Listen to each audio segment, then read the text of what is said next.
Olá, senhoras e senhores. Estamos aqui para iniciar mais um Conexão Jurídica Entrevista, um programa da parceria entre FGV Direito Rio e FGV Online para discutir temas contemporâneos do direito no ambiente virtual de interação. Hoje vamos discutir o tema da nova magistratura. E para isso eu conto com a participação de duas pessoas que têm um notório saber e uma grande contribuição a respeito do assunto. Primeiro, desembargador André Fontes, desembargador do Tribunal Regional Federal da Primeira Região, e também do professor Fernando Fontainha, professor da Escola de Direito da Fundação Getúlio Vargas. Muito obrigado a vocês pela participação, pela colaboração. É uma honra recebê-los aqui. Bom, então vamos iniciar já a nossa primeira pergunta, a nossa primeira discussão aqui. Em alguns momentos se discute que o magistrado de hoje em dia, ele é um magistrado muito diferente do magistrado, digamos, bem entre aspas, do século XX, né? Hoje em dia se requer novas competências, novas habilidades que se apresentam para esse novo magistrado, que hoje em dia se fala, inclusive, de uma nova magistratura. A minha pergunta, a primeira pergunta é justamente essa. Quais são as características dessa nova magistratura? Qual é a diferença desse magistrado do século XXI, digamos assim, para o magistrado do século XX? O magistrado do século XX era de uma formação clássica, menos objetivo e, de alguma maneira, mais ligado ao passado quanto ao modus operandi, por exemplo, na redação, a máquina, ou a mão, forma manuscrita. Isso até bem pouco tempo era quase a regra. No século XXI, eu acho que é uma magistratura mais objetiva, preocupada com o fator tempo, com a quantidade de processos, infração com o tempo de serviço diário da jornada do juiz, portanto, e também a magistratura voltada para o uso de equipamentos eletrônicos, de informática e com uma sofisticação quanto à quantidade de informações. Bom, doutor André, eu concordo que a informatização, sem dúvida, é um dos fenômenos que transformou profundamente a magistratura, né? Isso me remete aos meus estudos quando o meu mestrado, que começou como uma dissertação sobre a informatização dos tribunais, só que foi mais além quando eu comecei a fazer minhas entrevistas. Então, foi aí que eu pensei em desenvolver a ideia desse novo ator social, que, claro, que dentre muitos fatores que transformaram a magistratura, eu creio que esse é um dos principais, que é a ideia do juiz empreendedor. E é claro que eu não estou falando do sentido puro weberiano, do tipo capitalismo, do tipo empreendimento capitalista, né? É claro que o Poder Judiciário não está se tornando uma instituição de busca do lucro racional, evidentemente que não. Mas eu diria que hoje, uma das coisas que mudou profundamente, tanto em termos da imagem pública ou do judiciário como instituição, mas também em termos dos problemas cotidianos dos juízes, foi que não é mais a jurisdição o problema central da vida de um juiz, mas a gestão.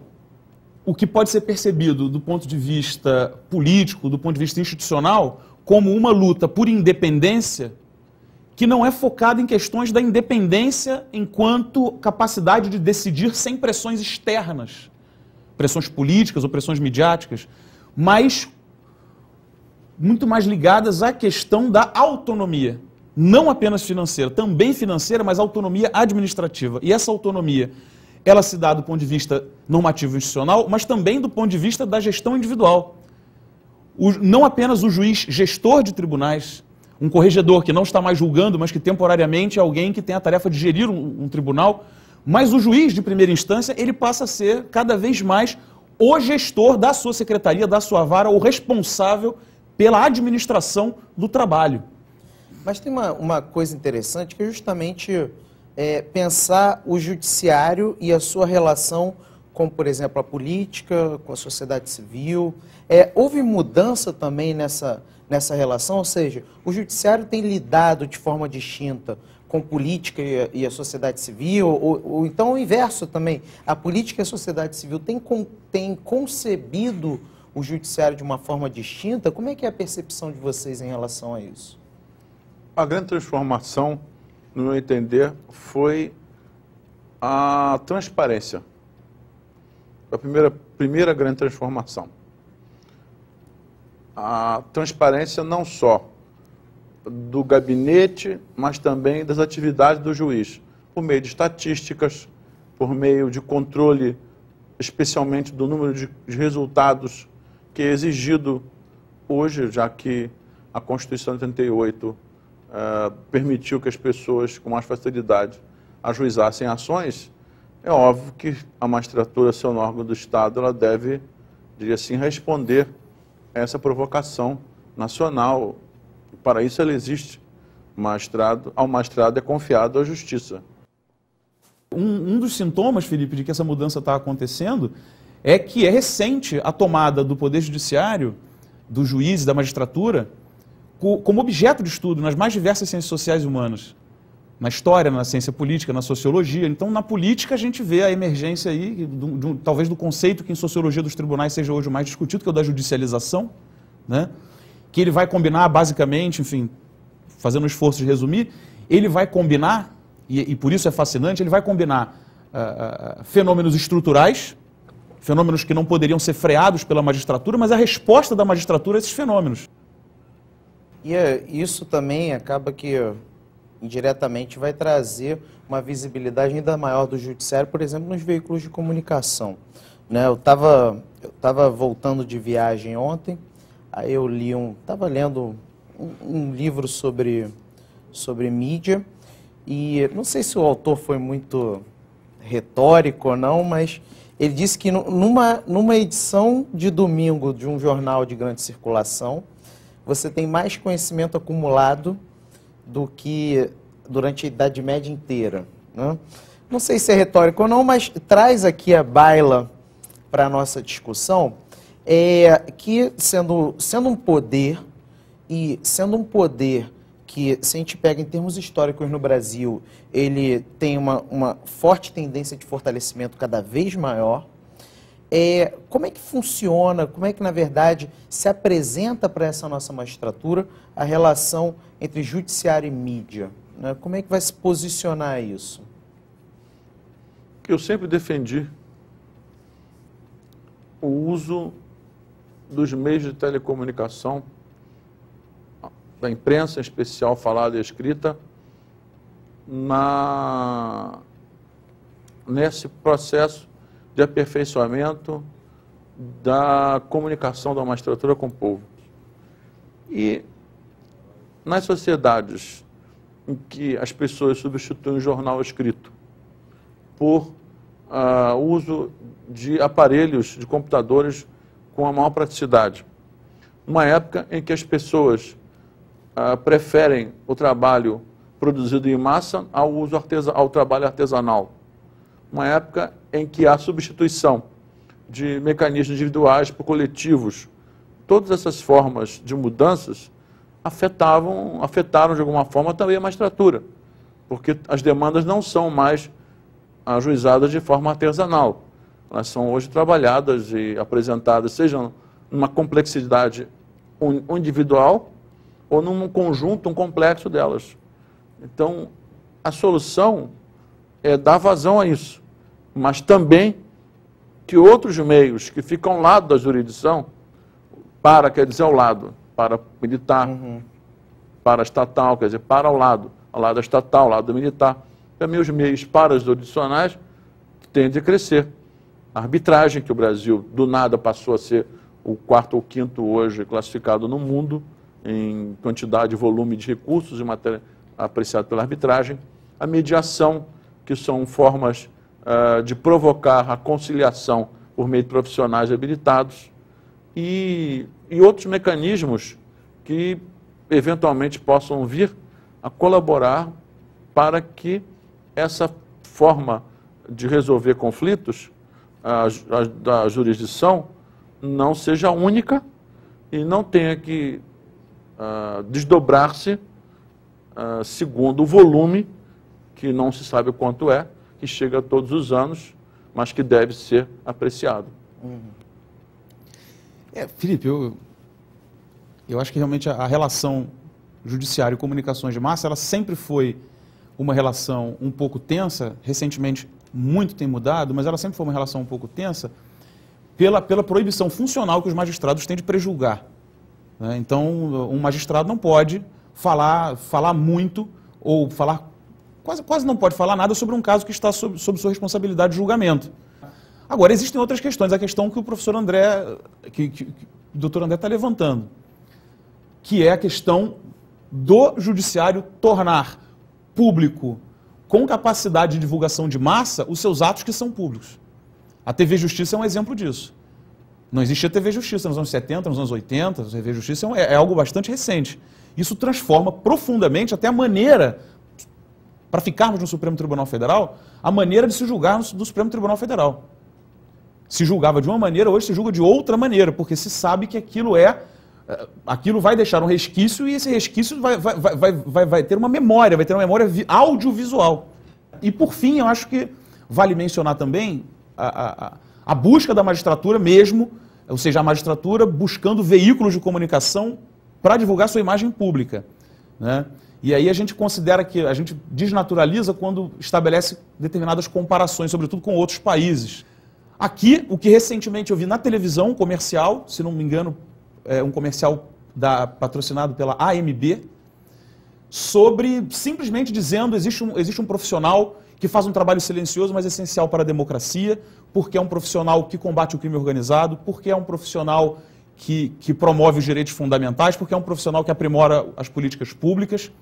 Não falando nenhuma mentira, mas simplesmente isso, dizendo o juiz federal, no contexto, é claro, de uma campanha que é uma campanha de valorização da carreira, o que passa por valorização de salários, recomposição salarial, etc, etc, etc. Isso é espantoso porque a neutralidade que sempre a pretensa neutralidade que sempre se esperou dos magistrados, ela é talvez incompatível com reivindicação pública salarial, com greve. Né? Então, mais uma vez, não estou dizendo que isso é bom ou que isso é ruim, mas isso é uma transformação. A gente está falando aqui, então, de um monte de desafio, né? O desafio gerencial, o desafio da publicidade, por aí vai. Se a gente tivesse que elencar aí três grandes desafios para essa nova magistratura que vão se apresentar, ou que já, inclusive, se anteciparam, já se apresentam para essa nova magistratura aqui no Brasil. Qual é que vocês elencariam aí como esses grandes desafios? Né? Primeiro, na sua capacidade de tornar possível o acesso à justiça, entendido amplamente o processamento da causa, indistintamente, sempre na tentativa de apreciar o mérito da causa, apreciar em tempo hábil e devolver uma resposta com justiça. O acesso à justiça seria todo nesse sentido. O segundo aspecto que eu chamaria a atenção seria daquilo que um professor alemão deu como próprio uma das características da pós-modernidade, que é o retorno aos sentimentos. Não uma visão mecânica, objetiva, numérica, estatística. E terceira, na capacidade do juiz de conseguir manter-se atualizado no volume de informativos. Eu diria que o primeiro deles é tentar criar um modelo de administração que seja próprio aos tribunais. Né? Porque me parece que o modelo de produtividade, eu concordo que juiz, assim como todos, assim como nós professores, todos nós temos que ter uma produtividade, não pode não produzir, mas a gente não adianta a gente querer ter um modelo que não foi feito para nós. Eu acho que hoje ainda a magistratura deveria superar um modelo que vem aí, bom, e isso eu estou dizendo porque pude acompanhar várias unidades judiciárias na sua luta pela certificação pelo ISO 9001. Portanto, você transforma um oficial de justiça em prestador de serviço, você transforma do ponto de vista lógico e de avaliação do trabalho. Então eu fico imaginando o dilema de um juiz que, concordo com o doutor André, o aperfeiçoamento profissional, a sensibilidade social são coisas que devem preocupar o juiz no seu trabalho de julgar processos, que é o trabalho para o qual ele foi recrutado e o que a sociedade espera dele, que ele resolva conflitos com competência, com sensibilidade, e não que ele administre, ainda que seja administrar um acervo de processos. Um segundo desafio é um desafio ligado à organização política. Eu acho que a gente avança muito quando tira debaixo do tapete as associações de magistrados que, na verdade, fazem um trabalho político. Eu acho que, assim como os policiais, né, quando muita gente fica nervosa, fica com medo quando vê greve de policiais. Então, policiais gritando, policiais estendendo faixas, policiais ocupando prédios públicos, eu não consigo entender o que isso não tem a ver com democracia. Greve, manifestação pública, claro que sem violência, evidentemente, mas então acho que a briga dos juízes pela construção de uma imagem pública, pela construção de um discurso público, e fazendo isso através de associações, isso tem que se intensificar. Essas associações, na minha opinião, elas têm que ser cada vez mais representativas. Diria que esse então é um segundo desafio. E colocaria como terceiro desafio trabalhar essa questão da publicidade. Verdade. A gente ainda tem um minutinho, na verdade, para vocês darem a contribuição final de vocês e a gente ir para o encerramento, né? Eu tenho a impressão que a evolução da sociedade brasileira fez com que as instituições da nossa República se aperfeiçoassem no poder legislativo, no poder executivo e no poder judiciário.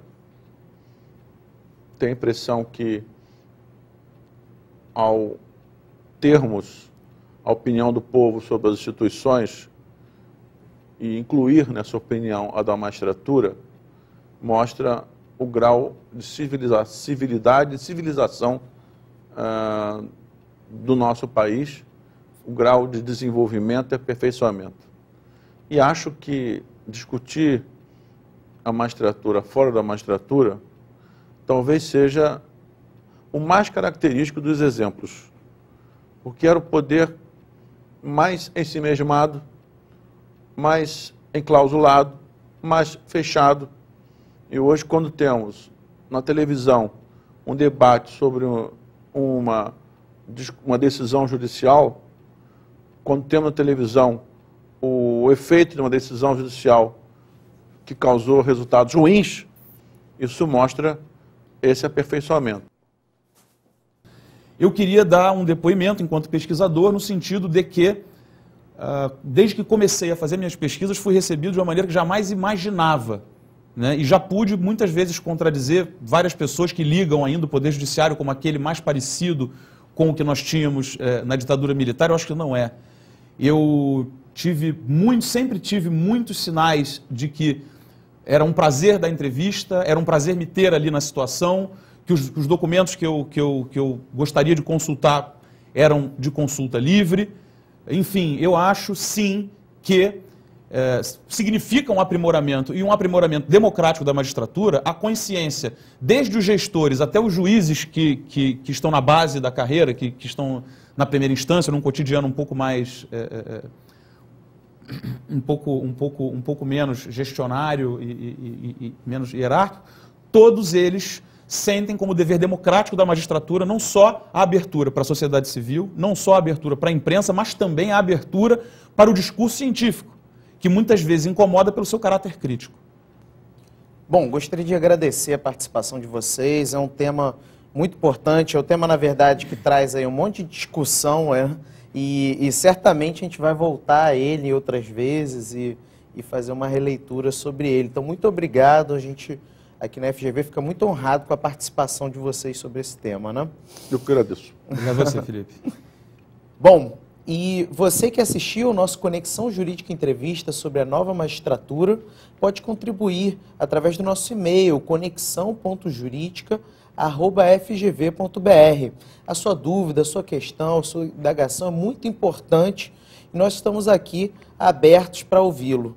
Então, muito obrigado pela participação, pela audiência, e a gente se vê em mais um Conexão Jurídica Entrevista. Até a próxima!